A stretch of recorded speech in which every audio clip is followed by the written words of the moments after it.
I believe that being an American is about not letting others or the world get you down, but rather to use what cards one is dealt to leave the greatest impact on the world that one can.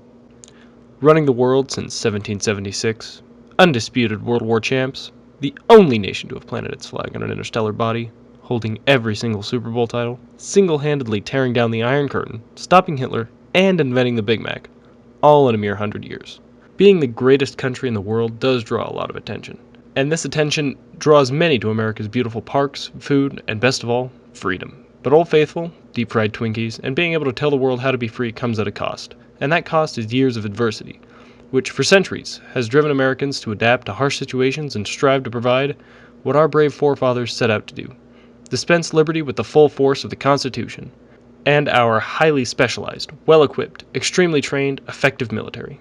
Haters gonna hate, but America has and will keep proving haters wrong.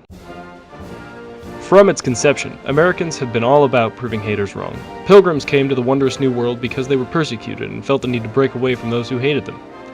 Even after the near disaster of Jamestown and its eventual rise to glory and fame, the new Americans continued to preserve and establish the roots of the American way of life: freedom, natural rights, and immaculate meals. By 1776, Americans were sick of being ruled by the British. Sure, they had the most expansive empire. Sure, they had the most money and power at the time. Sure, they were one of the oldest nations. For over 100 years before, and almost 100 years after, the British had ruled the world. But in 1776, revolutionaries decided it was time for a new competitor to enter the ring and take the proverbial crown.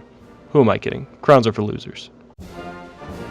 As if the Brits hadn't gotten enough when we kicked them back across the old pond, they tried to incriminate on the God-given American way of life by preventing us any means to trade with the nicer folk in Europe, all because of their little squabble with the French.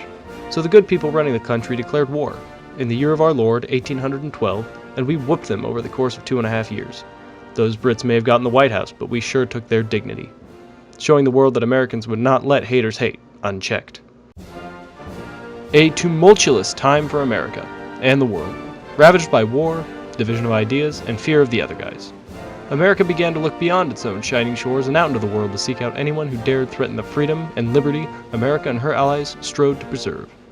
The epitome of this occurred from 1939 to 1945, wherein the full capabilities, force, and power of the greatest military on the face of the earth were realized to stick it to the Third Reich, and bring down the most oppressive and violent regimen of freedom haters the world had ever seen. Then, right after we were done fixing Europe, we focused on saving millions from the Red Menace. We didn't start the fire, but by golly, we sure put it out. At the turn of the century, America was on top. Not a whole lot could get the average Joe down, but then we were presented with a new enemy: fear. Fear of terror, fear of change, fear of nature. Following the events of September 11th, things became grim for a while. But all we needed was something to bring us together and prove that the ironclad American will could not, would not, nor would ever be broken.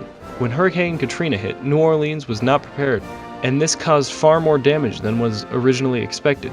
But this provided Americans a chance to show the world that even Mother Nature wouldn't keep them down. The camaraderie displayed by people who did not even know one another throughout both of these disasters would be more than enough to make President George Washington shed a tear out of pride. There is still a whole lot of the 21st century left. But if the past 300 years are indicative of anything, America will continue to strive to deny anyone or anything the ability to hate on it, strip her rights away, or threaten the liberties we all hold so dear. Regardless of what has been or will be thrown at America, I believe that we are all strong enough to fight through the haters, disasters, and adversity that we face, as a people, as a country, and as individuals.